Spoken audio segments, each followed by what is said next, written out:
what's up? Welcome back to the PMR Podcast. My name is Mitch. I'm an addict alcoholic, and thank you for coming back. What's up, you guys? I'm Andrew. I'm an addict alcoholic. Welcome back. And yeah, we're excited to get this one rolling.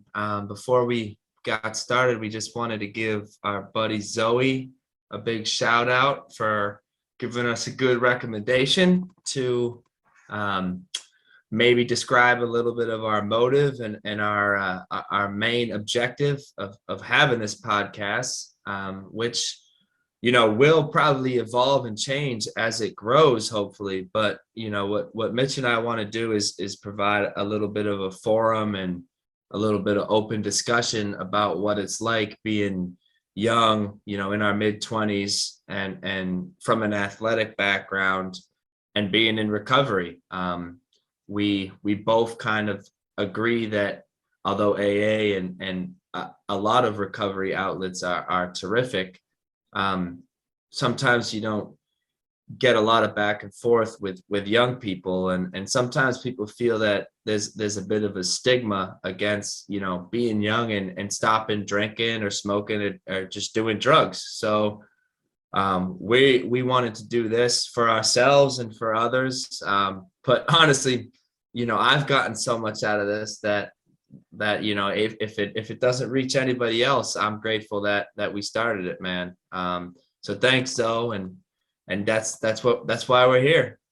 Yeah, 100%. And I think that, like we were saying, that fostering a community of people is something that's important to both of us. And just being in recovery in general, it doesn't matter like what age you are. It feels good to know and to talk with someone else that has been experiencing the same things. And it's, we hear it all the time.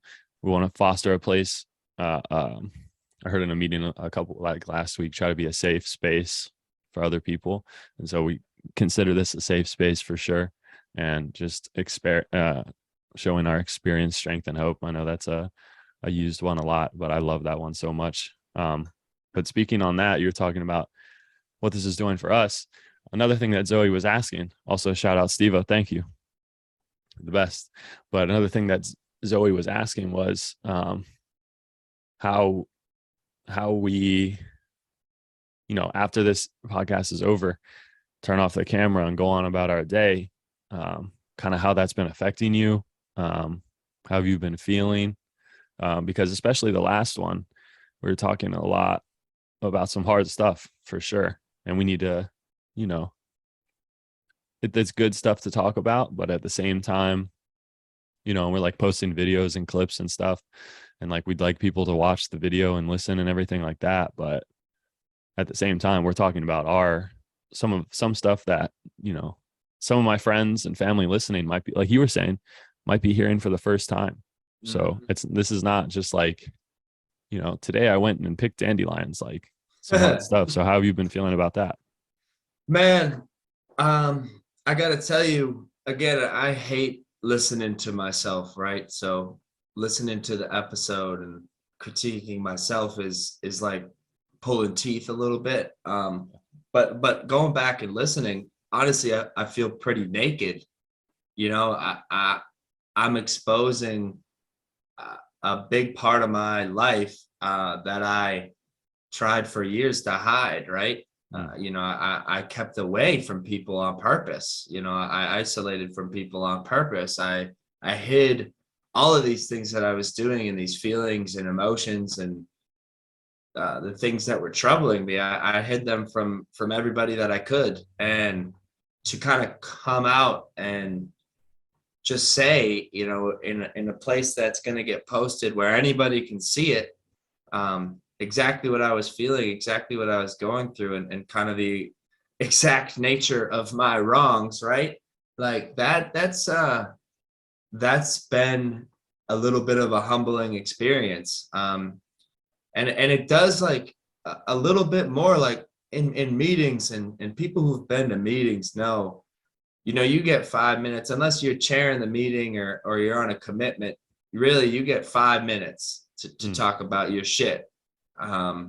Usually you're talking about something that's going on in the day or some recovery related problem or issue. And in this, podcast, you and I got like, 30 minutes each, really more to just get into this nitty gritty type of stuff. It's almost like meeting with my sponsor in a lot of ways. Like I'm digging into a lot of things that I haven't really addressed. Yeah. And I do feel a little bit naked and nervous and like, how are people gonna see me? But at the end of the day, I don't care. Like Yeah. I'm sober. Like I'm in recovery and I'm me, like, unabashedly now. I have no shame in what I am now. Right. And because of that, I think I go into the rest of my day and after recording these, like feeling obviously grateful and humbled, but also feeling like kind of cleaned out and lighter and confident. Like I shared this and I'm still here. And if people judge me, I don't give a fuck. And it's okay. Like I'm not gonna suffer because of someone else's opinion of me. Right. You know? But yeah, man, how's it been for you? I mean, it's a wild feeling, honestly. Yeah. I agree with you on not caring what other people think.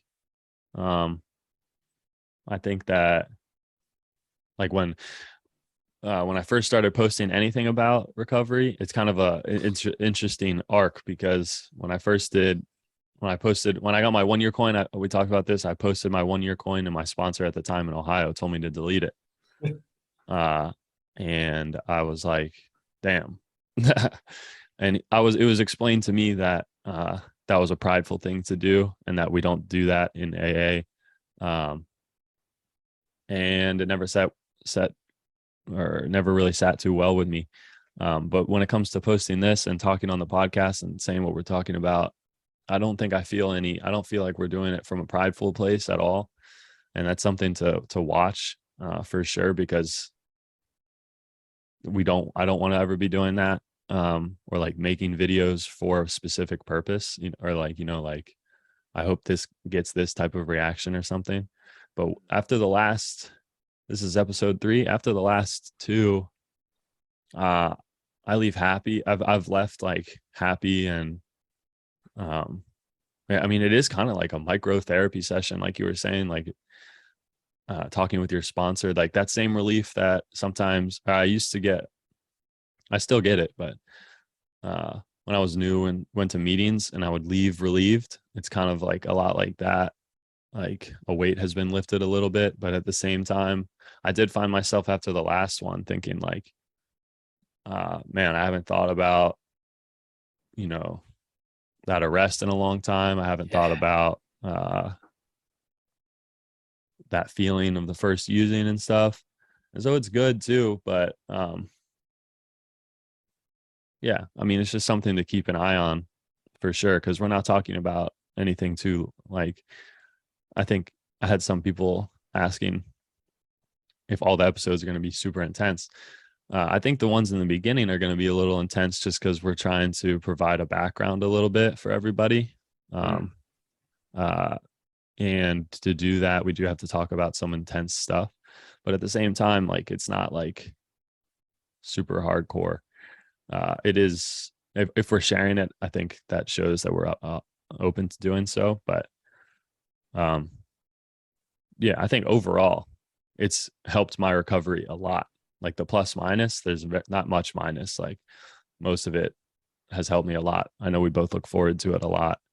But it was when she asked that of me, I was like, that's something that's interesting to think about and continuously monitor.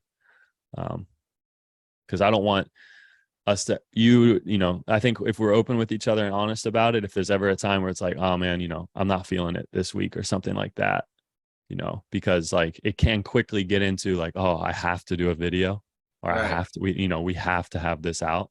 You know what I mean? And yeah, I think as long as we're honest with each other, like, we'll be okay. But yeah, I thought that was, go ahead. I think we're in like that honeymoon phase too. You know what I mean? Yeah, like, the pink cloud. Yeah, exactly. We're I in our love the own pink version of cloud. the pink cloud. Yeah, my Yeah. pink, that that thing vanished for me pretty quickly. But it was nice while I was up there. Yeah. But I feel, and I don't, I'm wary of it, but I'm also just enjoying the ride. Like it's like I don't. It's like it's the probably the thing I look forward to most during the week is, I oh agree. shit, like we get to sit down and record one of these. Like when we talk during the week too, like we're talking about how lucky we are to do this, and we're trying to figure out different topics, and like just the whole process of it seems really organic right now. But I do agree, like, and it's not something I've thought about a ton, but it is important to think about. Like, we have to monitor ourselves while we do this constantly, Yeah. like, because we're addicts and alcoholics. Like, in terms of my default is like a people pleasing asshole. Mm. That's what I could go back to really Amen. quickly. Yep. Like, and if that's what this is serving, is trying to put out like a particular story, like trying to paint myself a certain way, then it's not healthy for anyone. Right. And that's something that I think we both are like very cautious about.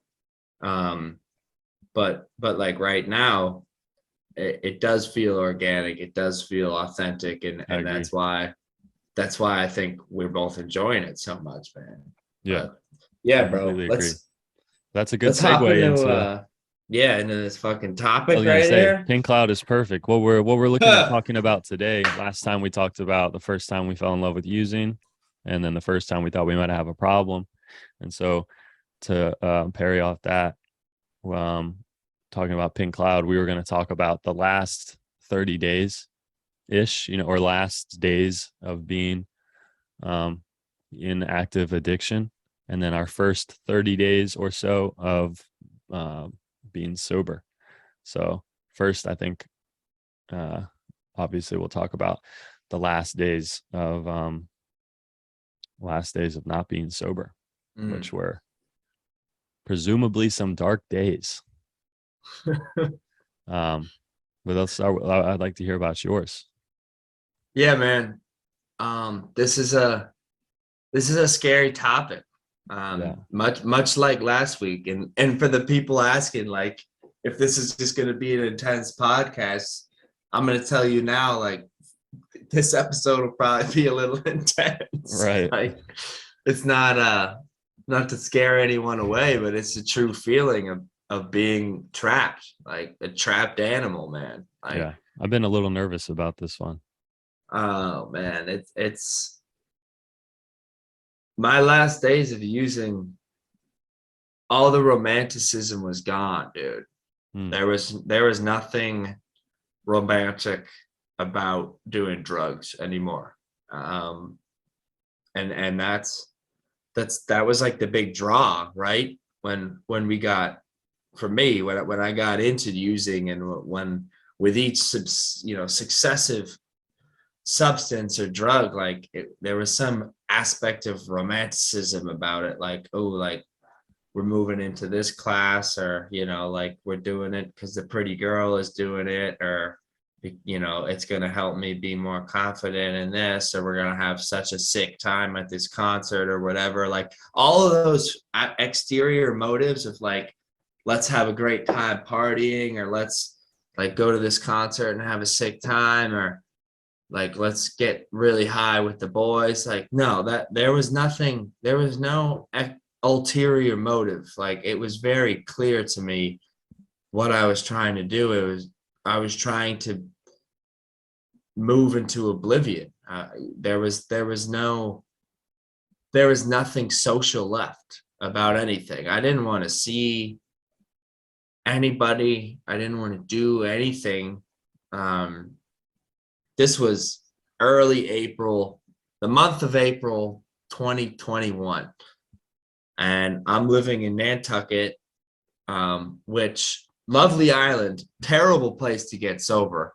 Like, terrible place to think like you could, avoid substances. Terrific island. Again, don't get me wrong. I love a lot of things there. I love a lot of people there, but I know that that's not a place where I could find a geographic cure.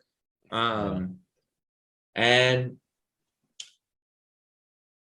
I just remember feeling hopeless, man. Like I actually heard this in a meeting last night, that anxiety is like, we're trying to reframe anxiety. And in one of the meetings I was going to last night, that was the topic, was reframing it. And I learned something interesting, that anxiousness and that feeling of anxiety in our brain is like the interplay between us being scared of failing and us like having hope that we'll succeed.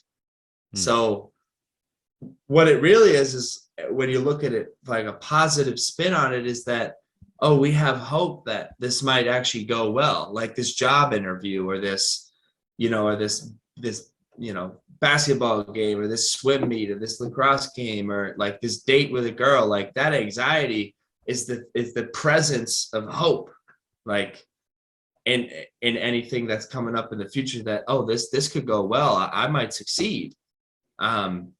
So that helps, right? But in terms of my story, I didn't feel anxious anymore, like, because I had no hope that anything was going to turn out okay. I only felt impending doom and a certainty that I was going to go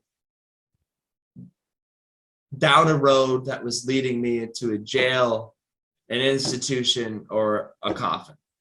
And I had absolute certainty that this was going to happen, and I was okay with it. There was no anxiety about it anymore. And that's like the most disgusting thing about it, was that I saw where I was and where I was going towards, and I said, let's do it.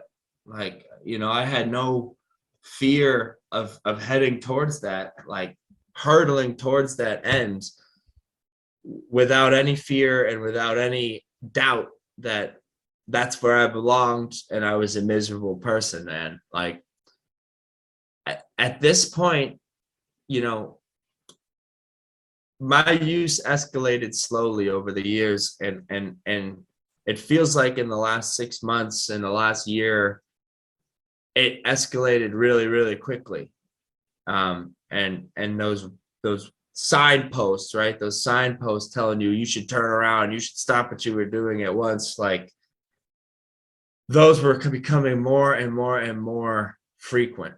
And I was getting indications all the time that what I was doing was negatively affecting me, and negatively affecting my future, and negatively affecting the people around me. But I became blind, and I became pretty, non-opinionated on those signposts, on those signs that I was headed towards a fiery end, because I was so not okay with myself, and so wrapped up in the past, and in the mistakes that I made in the past, that I didn't think I deserved a chance. Like I thought I was below and subservient and inadequate to obtain any happiness, and that the only thing that could provide me any solace or any sort of relief was a drug, and a drug doing it alone. And so that last month, I plowed myself deeper and deeper into a hole, doing things that I never thought possible for me. I was a thief. I was a thief from some of my very, very good friends, and people that I've had to make amends to. I was a big liar and a cheat, in many ways. I was an awful boyfriend. I was an awful friend. I was an awful employee. I was unreliable. I was already all of these things, but it really became like it came to a place where it was impossible to ignore if you were a friend of mine or if you were my employer. Like me not coming in for work, or me calling out a million times, or me coming in late, or me coming in with a runny nose and glassy eyes and dilated pupils, or whatever the situation was. It became impossible to ignore, possible to look the other way. I found myself like, and I don't know quite, the medical definition, or the, I've never been diagnosed, or it's never been attributed to this time, but I felt as if I was in a deep, deep psychosis during this time. I was paranoid, and I was seeing things and seeing people, and I was staying up all hours of the night, and I was so scared that somebody was coming after me, and I was so scared that people were coming to get me, and that I was going to get caught, and the police were coming, and something from my past was going to pop up, and all of these really, really massive and irrational fears were gripping me. And it was just more of that impending doom feel, like everything is about to crumble. That's nuts. I had that exact same thing, bro. That's nuts. It's so scary, dude. Like, because there's like a part of my brain that knows it's not real, that none of this is real, but it doesn't matter. Like, it's so real and vivid to me at the time, like that I can't convince myself that it's not real. It has to be real, because these feelings of fear are so real. Yeah. And it just drove me to get higher. Like, I just wanted to escape. And there was no escape, like, because at the end of the day, I was running away from myself. Like, and I can't run away from it. I'm bringing myself everywhere I go. The scary monster's in the fucking mirror. Like, It's not something I can run away from. Yeah. I'm like, as high as I get, that dude is coming with you. Like, and all of those thoughts, they never, those experiences, all that like built up trauma in my head, it didn't go away. Like, when I got high anymore, I wasn't getting any relief. I was mixing things that shouldn't have been mixed. I was passing out in dangerous situations. I was trying to drive. I was trying to operate in a normal like capacity while I was completely unable to perform in any way, shape, or form. And it all came crashing down, man. Like, in a series of about 2 weeks, I landed in the hospital. I had an overdose scare, where there was a concern that I wasn't breathing, and for that I'm eternally grateful to one of my closest friends out there named Max. He likely saved my life, and a whole host of others.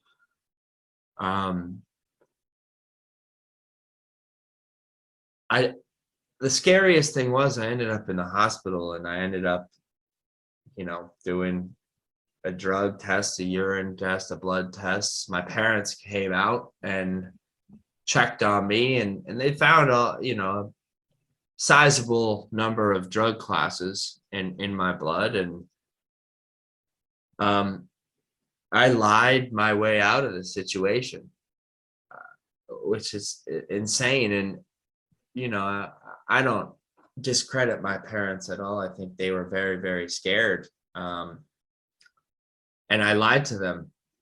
I lied, and that hurts today. Like that I was able to lie about such a very, very dire, like, desperate depression and almost, suicidal thought that I was having. And I lied, and I lied, and I lied, and they got off the island. And that same night I was back to it. Like, right back to the same substances, like right out of the hospital pretty much. And it just got worse from there, because at that point I really couldn't look myself in the mirror like at all. Like I already had trouble doing that. Like I hated looking at my fucking self, man. Let Oh me tell man, you, like, I can't relate to that more. oh, like it was hard, because I was like, when I looked in the mirror, I just saw a despicable human. Like, Yeah. this is a despicable person, man. But you know, I lost everything, right? In a very short time after that, I got fired from my job. You know, I was asked to leave my house. And all of a sudden I was jobless and homeless, and my parents showed up. Somebody had called them, and for that I am eternally grateful for. And I was really faced with two options, like pretty much spit in their faces and say I'm not going anywhere and continue down the same hole, or surrender to the fact that I needed help. And you know, by my higher powers grace, I, I surrendered to the Yeah. fact that I needed some help, dude. Mm. uh, that's when the real journey began, you Yeah. know. But yeah, dude, I'd love to hear about your story. I already know we have some things we can identify with each other about. Yeah. Well, I have a lot to say back to what you were saying. I think Mm, first and foremost, you're talking about how you act, how you were, and I just want you to know that you're not those things anymore at all. Um, I know from what I've met from you, you're a very strong, very kind, loving person from what I've seen, and so I want you to hear that. thank you, Um, bro. of course, we're not that anymore, right? We're Mm-mm. trying our best every day to try to improve ourselves. So give yourself credit for that. Um, Thank and I was thinking as you were talking, we'll probably just stick on this today. I think because you. Yeah, there's a lot there. there's a lot there, bro. There's a lot here. Um, yeah, talking about you were talking about can't look at yourself in the mirror. That's just like I had this crazy thing, bro, where I would not look in mirrors for my last year. Dude, I could not look into my eyes. I think about a year and a half before I got sober, I did shrooms with some of my friends, mm, and I took a shower after we took them, and then came out, and I just had a towel on. And one of my buddies used to always joke about this. I had one of the craziest experiences in a mirror in my life. I don't think I looked in a mirror after this point. I was like staring into the mirror, like this far away. Like I was like, a couple inches away from a mirror, just in a towel. Like my hair was all slicked back. I was just staring in a mirror. And he said he walked into the room and he was like, "You good?" And I was just dead staring into the mirror. And like I just turned and looked at him. And then he said he got freaked out and left. But the only feelings, I stared into the mirror for 30 minutes and all I could think was, I hate you. I hate you. mhm. You're nothing. It was just like the most overwhelming negative self-talk I think I've ever experienced in my life. And that was still a year and a half away from when I got sober. But it was intense, bro. It was every negative word you could think about yourself. And I was deadlocked, no blinking, just staring at myself in this crazy, pretty like psychotic. It was psychotic, like a mental break type thing. Like it was nuts, dude. It's I'll never terrifying. forget that. Yeah. But that bleeds into my last, my last days not sober. I, Bro, quickly though, yeah, bro. yeah. On mirrors, like fucking mirrors should have their own episode, first of all. But second of all, like I think it's one of the most wild things, like how, like, it's such a weird thing how egotistical I was, but also I couldn't look at myself in a mirror. Like, what is that? Oh yeah, Like, right. I thought I was the man, right? Like on the outside, but it's like that spiritual decay on the inside. Like, I hate myself so much in here. Mm-hmm. Like, I put out this facade that I'm like the man, Yep. and clearly, like, when I look deeper, like, I can't stand what I see in here. Right. Like, I can't even look. Because when I look in my own eyes, like you just said, when I look in my own eyes, I can see what I like really am, and Yes. I hate that. I absolutely can't stand that. Like, and even now, like, I almost do like a little bit of a double take when I look in a mirror, because it's almost like painful still for Yeah. me to do that. But anyway, bro, keep No, going. I completely agree that it was kind of like the shrooms or whatever it was. I don't know, but it kind of like um took down like the wall of denial that I had for like an hour, Mm-hmm. and I quickly brushed that off after. But I was stuck for 30 minutes, like fully looking at myself, and it was just nuts. I don't know, but I'm trying to think about some of the other stuff you were saying that I really agreed with. The It'll come back to me, but uh, I think my last days sober got um, advanced by a lot of things. After my freshman year, I did not want to live at home over the summer. I was 19.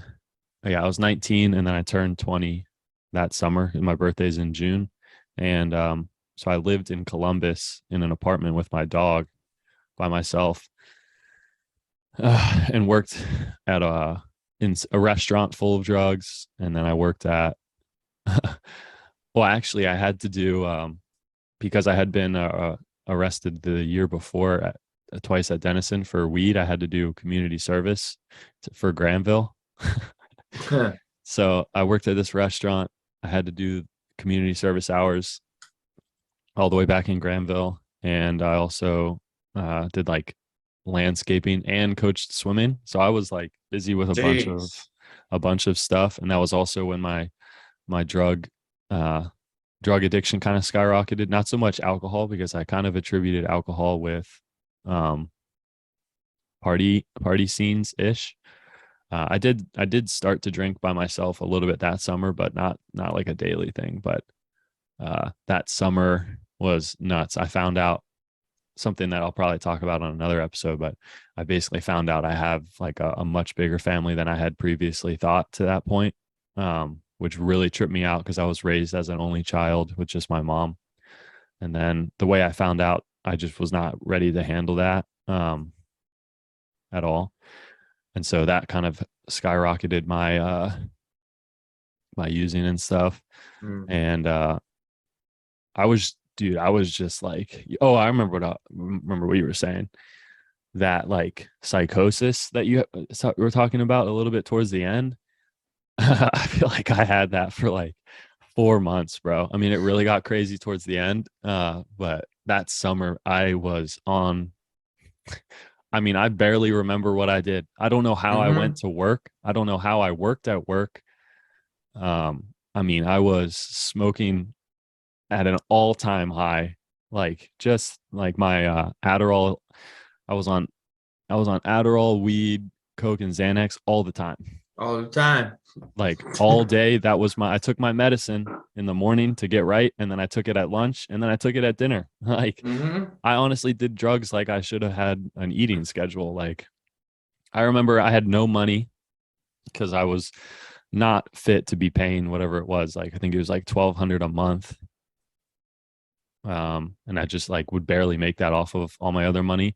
So I made sure my dog would get food, but I lost like 15 pounds that summer. I was just like working, doing drugs, and feeding my dog. Like I didn't have any friends out here really that I was hanging out with or anything. And um that summer is like a crazy blur to me. Like it just, I was lying, cheating, stealing, like you were saying. Like I think one of the month I signed like a 3-month lease. In the middle month, I had to pick between paying rent and drugs. So I picked drugs, and I didn't have any money for rent. So I called my grandmother and told her that, I wasn't getting paid. I don't even know what my excuse was. I couldn't tell you, but I Mhm. I guilt tripped my grandmother into paying for it, and my mom. I don't know. I don't even know. I would text them begging for money all the time Yep. because my drug habit was getting really expensive. Rent was expensive. Getting food was expensive, and I was not meeting all of those. You know, I could not support that on my own. Um, so the lying, cheating, stealing stuff. I was a master manipulator, Mm. um, manipulating people into feeling bad for me, manipulating people into doing what I wanted them to do. Um, and that carried over into my sobriety, unfortunately, at least to an extent, which is still something I'm actively working on. Not so much the manipulation, but All right. those not to that extent, obviously, but that's a character defect for sure. Yeah, Um, bro. but not to talk about that summer too much, but after I got back to school my sophomore year, which would have been your freshman year, right? My first try at sophomore year, I came in. My hair was to my shoulders. uh, Jeez. yeah, I was. I mean, I look at pictures from then, and I looked rough, bro. Like the facade, like my early addiction and stuff. I could keep it together. I looked good. If someone was like, yeah, he has a drug problem, they'd be like, no way, like he seems fine. Mm-hmm. That was all starting to disappear. Oh My yeah. friends started. My close friends knew I had a problem for a while. um, but this is also 2016, and like this type of awareness was not so prevalent then, and it still isn't. Um, but no one knew how to handle that, including myself the most. Uh, but yeah, like I was saying, the facade started to fade. Crazy long hair. My eyes were always nuts. I would look tired. I was really skinny. I was not in shape for swimming. I didn't swim or work out that whole summer. And we had just come off winning a national championship the year before. And I was one of 5 other freshmen to go to national. So I had a lot of, they expected me to come back ready to go, and I didn't. Mm-hmm. Um, and to be honest with you, and I've really tried to remember this a lot. And when do we go back to school? In like August, September? Yeah, late Sep- August. September, October, November. I went to rehab on November 11th of that year. I honestly don't remember those 2 months too well. Truly. Like, I wish I could get into the stories of the last days and stuff.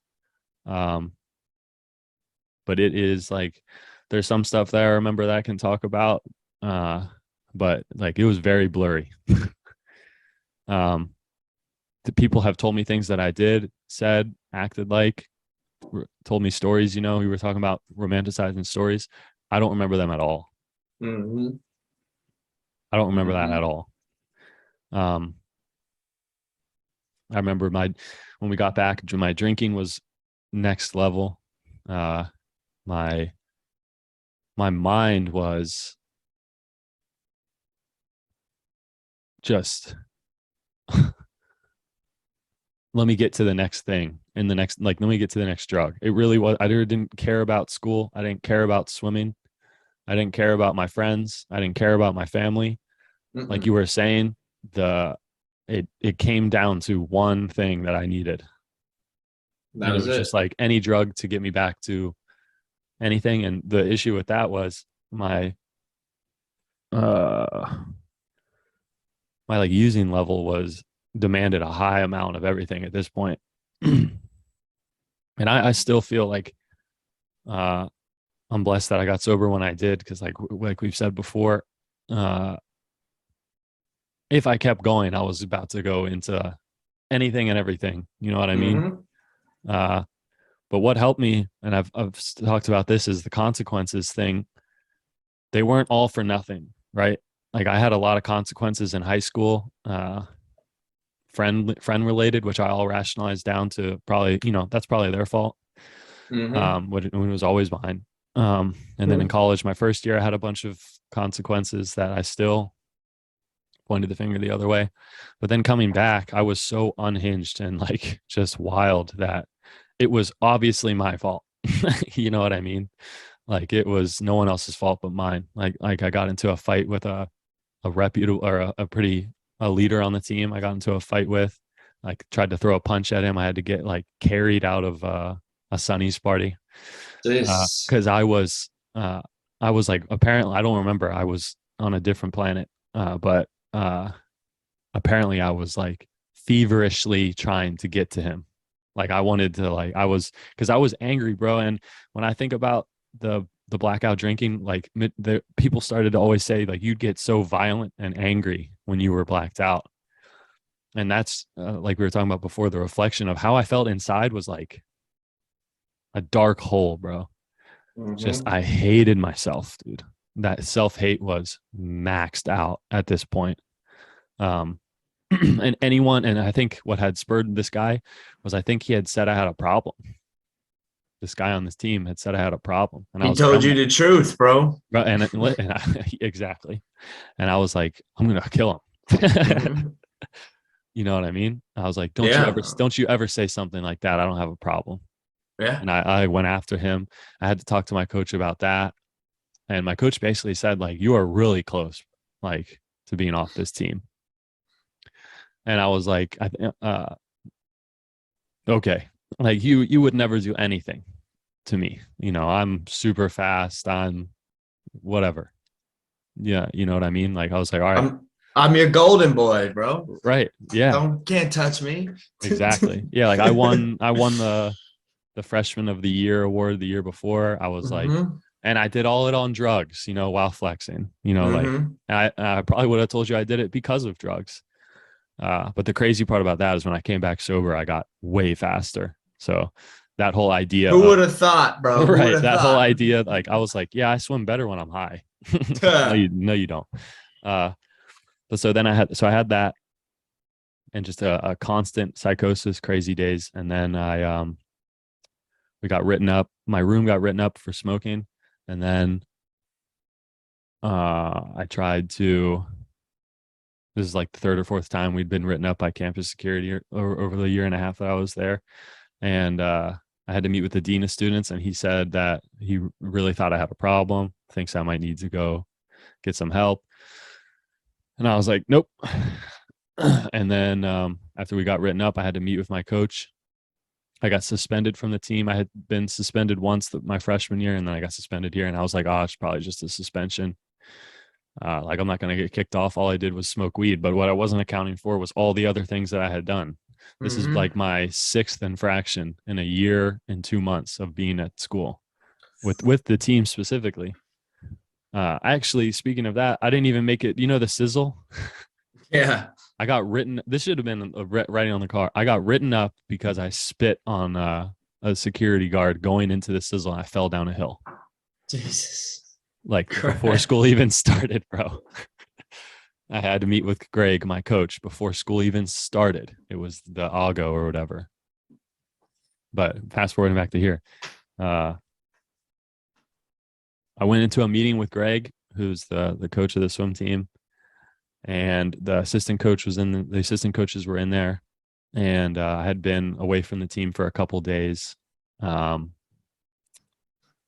they sat me down. I was high as shit. I remember going into the meeting, and my roommate at the time was like, you're not going to get kicked off. You'll be good. Like, he'll give you another shot. And in my head, I was thinking the same thing. I was like, there's no way anything bad is going to happen. I go into the room and sit down, and he was like, we're going to remove you from the team. Like permanently, we're going to kick you off the team. And I was just like staring at him, and I didn't even hear that. I mean, like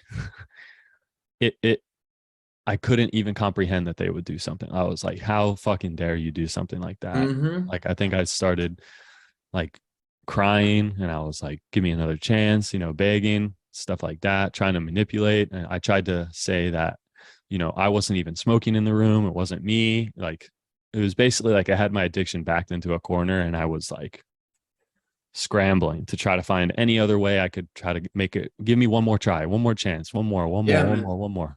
Because the cat's out of the bag.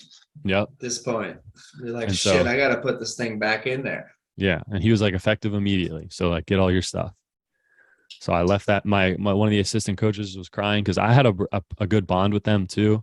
I had come from some other issues that I had talked about with them prior to that. So I was close with the head coach and the assistant coach.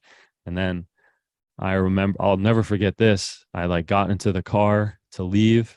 I had all my swim stuff in the back of the car, and I called my mom, who I was not on a good page with at that time, but just like before I called my mom, I was driving down that main road to get onto the highway, and I was just like screaming in the car, like just like so upset. And that was like probably another time when I thought I might have a problem. Maybe. Yeah. But like you said, that night I got fucked up. And, that's what we do. Yeah. And then then it was fall break, and I went back home after telling my mom and stuff that I had been kicked off. And I came home to an intervention. My mom had gotten an intervention specialist, and Todd was there. He was like one of my main role models, mentors. My grandma had written me a note. My buddy dropped me off at my house because I wouldn't go home because I knew something bad was going to happen. Because she was like, you need to be at the house at this time.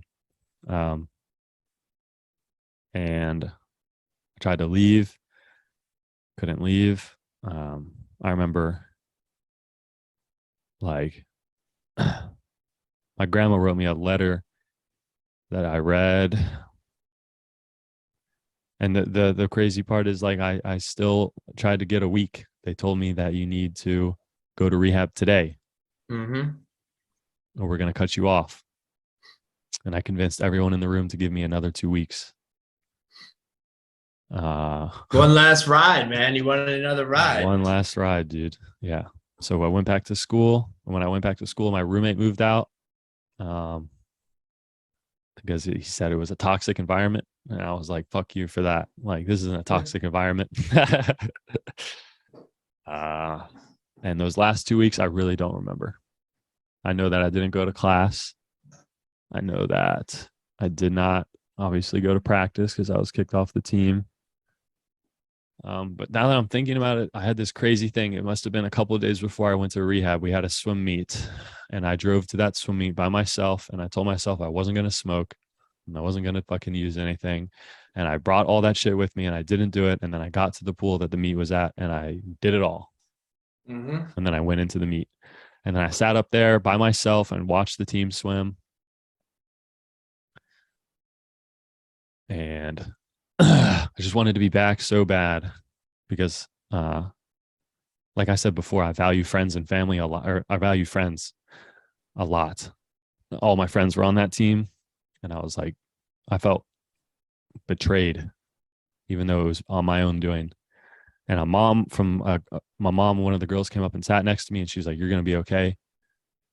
And she was like consoling me. I wasn't crying in the stands, but I was like visibly upset.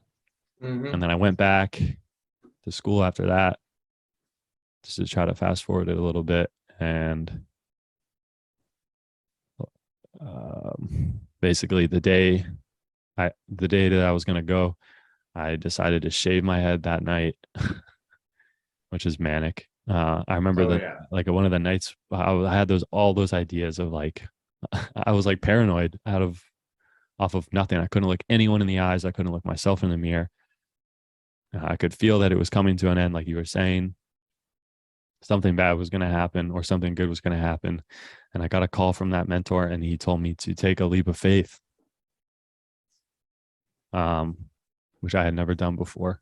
I always stayed in my safe zone, and my high zone was safe. And yeah, I woke up one morning. There was probably like 10 minutes, a 10-minute window where I woke up from a bad night and made the calls to the dean and my mom, and everyone moved really fast. Uh, but there was like 10 minutes where I was willing to go. And That's it. after I made all those calls, we got going. I took that leap of faith, and it was terrifying. I don't know why I did it. I don't really know why. I'd have to like think about that feeling more. But I had like the great goodbye. You know, me and my friend, we went into the room and smoked a ton. Yep. And I was like, I remember telling him I'll be back. I had no intentions of staying completely sober. Now that I'm saying that again, I guess when I said that, same guy that I was talking about in the last episode. But yeah, I guess that's probably why he thought I'd be back, because I told him I would. But It I all packed, comes back to us, bro. dude. Yeah, exactly. But yeah, I remember driving to the airport, and I got my departure ticket, and I don't know how much you believe in numbers and angel numbers and all that kind of stuff, but I have this tattoo on my leg, 333, because I always saw that number in high school and stuff. And I kind of saw it as my higher powerish guardian angel, because I was named after my uncle that passed away. So he had struggled from mental health. So I kind of attributed him as always being there for me, just because I think I needed Mm-hmm. that feeling, whether it was real or not. I felt that aloneness that we felt. I needed to find something greater than me, which is interesting that I had a higher power this whole time, and I recognized it in that way, but not, it's more trippy now than it was then. But I got a plane ticket. I'd always seen 333 when I was in a bad spot and needed something to soothe me. And my departure time to go to rehab was 333. And I was like, God damn, bro. So I still have that. I still have that ticket. God's real, man. God's real. I'll never forget looking at that ticket. I was so messed up, and I was like, damn, that's crazy. Bro, Yeah, I but that mean, my plane ticket directly to South Carolina, 333. That's the and that's probably one of my most, in terms of like tokens, like more than my coins, more than anything, as a testament to a higher power or anything like that.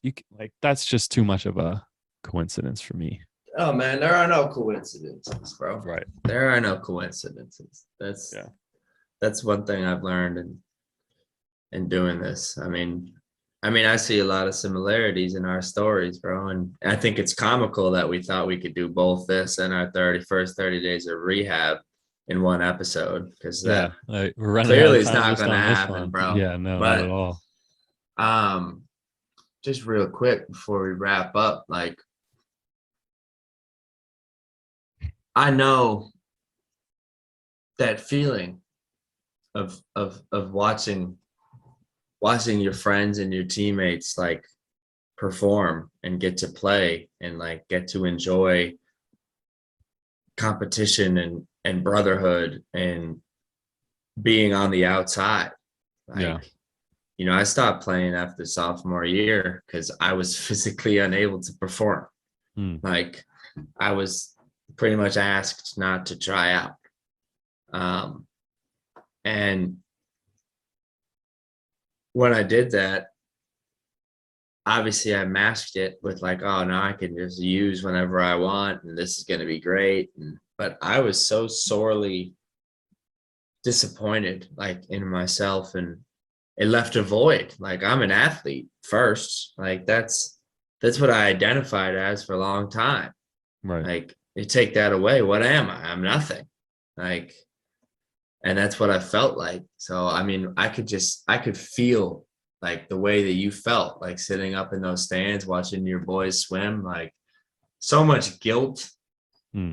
like so much self-hate, self, pity, and just feeling like I've been removed almost from the only circle of like true friends that I got left. Like I've been removed from that. And it's so, it's no wonder that like for me and for you, like it only gets worse after you remove that. Like it only got worse for me. Like all of a sudden I didn't have structure. I didn't have built-in friends. Like, and it only got worse. Yeah. And the other thing that I, identify with in your story is like, it was everyone else's fault.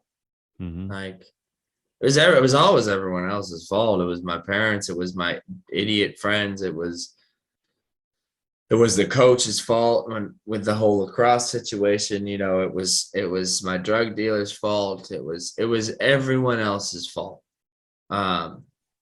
Until it almost reached a place, like you said, where there wasn't anyone else to point the finger to, because no one else would hang out. There was no one else attached to me. Yeah. Nobody would associate with. There was only me. Like I couldn't find anybody within a radius of fucking 10 miles to blame it on, because there was nobody within a radius of 10. Nobody wanted to see me. So, I mean, those feelings are so raw, and the thing is, and what we're going to get into in our next episode, which I'm excited about, is like, we didn't deal with those feelings when we were using. Like we didn't deal with them at all.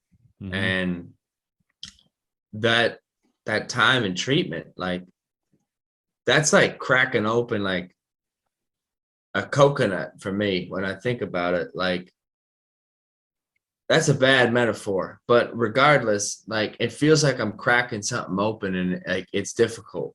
Like it's painful, and it's a process, and it's ugly, but like there's a little bit of sweetness underneath. Like it hurt a lot to get through that shell that I had built up, especially in those last days of using. And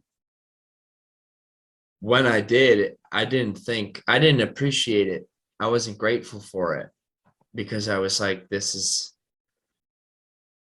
why do I have to do this? Why do I have to look myself in the mirror and think about the bad things I've done and the bad things I've gone through? Like, but as we're going to talk about, like, there's a reason for that. There's a reason we walk through that, and if I didn't, then I could almost promise you I wouldn't be sober today. Yeah. So yeah, man, I mean, this has been an unbelievable episode. I've